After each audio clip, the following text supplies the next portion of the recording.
Hi, Neil Gittleman here, playing you a little bit of Chopin, a piece that I haven't picked up in decades. It was one of my favorite pieces to play back when I was in high school. I would just play it over and over and over again. And here we are, Piano Bench Chat number 26, half a year of doing this.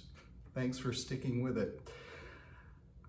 So why did I play that piece? Well, actually, it's because of a happy occasion, which may seem strange because half a year of being kind of in semi-quarantine isn't exactly a happy occasion, and that's kind of a melancholy piece.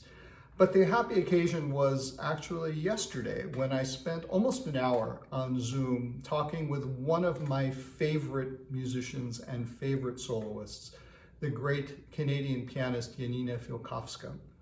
And we were talking about Chopin and other Romantic composers because in a few weeks, in the middle of October, we will be broadcasting two concerts that Janina did with us 10 years ago, back during the 2010-2011 season, where she, during the course of 2 evenings, played both Chopin piano concertos, but also did little mini recitals of Chopin's music alongside music of other composers from his time and his circle, composers like Schumann and Mendelssohn, and the orchestra also played music by Berlioz and Liszt. So it was like a little weekend of magical romanticism. And Janina and I were talking about Chopin, and that got me thinking of this piece, and I came back to it. And it reminded me just of what a great composer Chopin was. In this tiny little miniature, Chopin, like Schumann, for instance, and like Mendelssohn, wrote a lot of little pieces, but they're little pieces that say a lot. And this Prelude in E minor is a great example.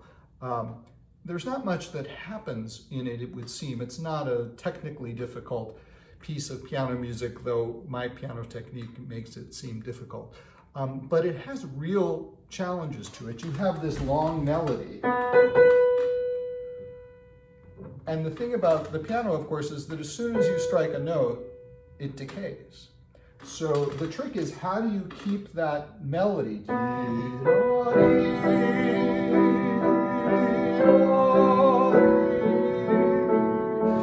do you keep the singing line singing when the note dies away?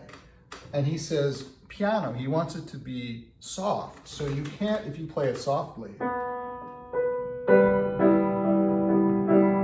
all you hear is the left hand, which is nice, and it's very expressive, and these chromatically descending notes, and the harmonies are beautiful, but the melody can easily get lost. So it's a technical challenge keeping the melody going.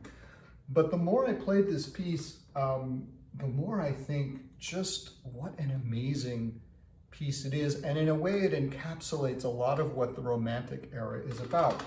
You have this melody, and it sits on the note B for a very long time, and then gradually kind of wends its way down and then to F, and you think, so it's basically a descending scale, but it doesn't get to where it's going to go. He goes down to F sharp, and then he works his way back up to B, and then he works his way down again, and then finally he comes to the goal note.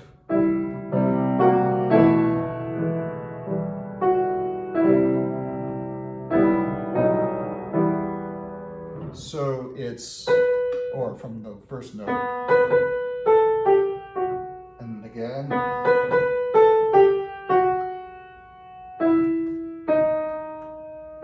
and that's the whole piece in a sense.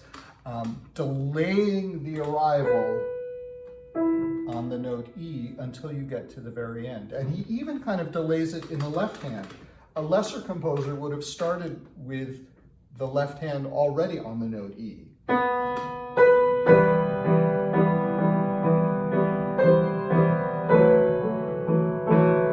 Would work perfectly well, but that's not what Chopin does. He leaves the note E out of the bottom of the left hand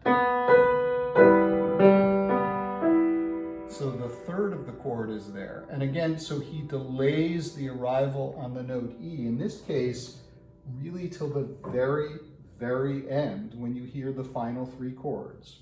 And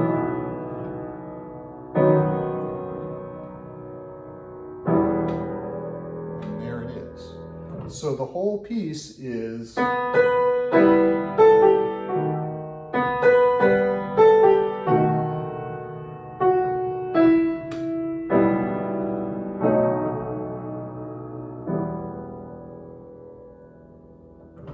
and so we have a perfect little example of what's different about Romantic music. The music of the classical era, 9 times out of 10, the composer tells you exactly where you are from the very beginning.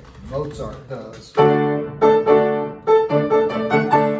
You're in the key of D major. Boom. Beethoven.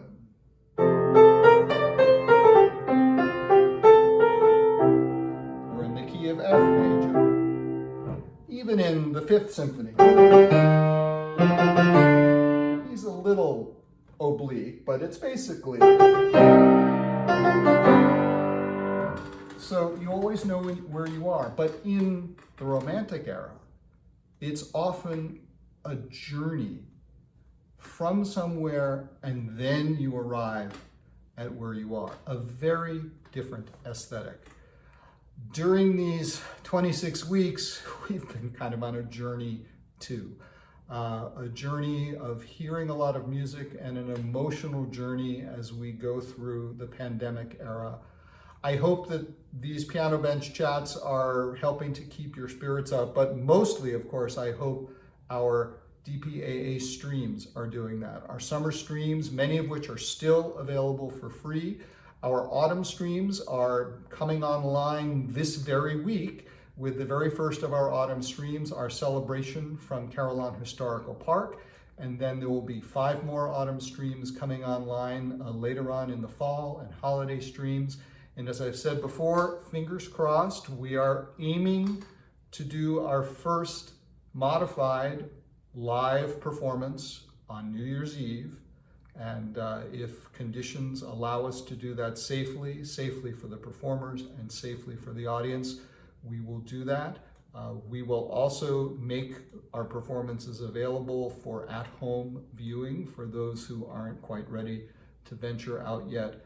But we all realize how important the music and dance that we do at the Dayton Performing Arts Alliance, Dayton Ballet, Dayton Opera, and the Dayton Philharmonic.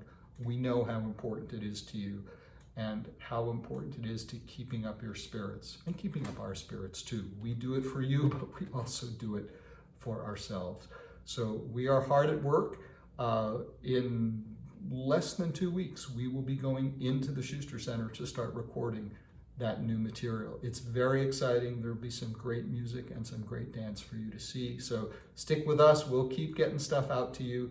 Take care, be safe, stay sane, stay healthy, and stay with us.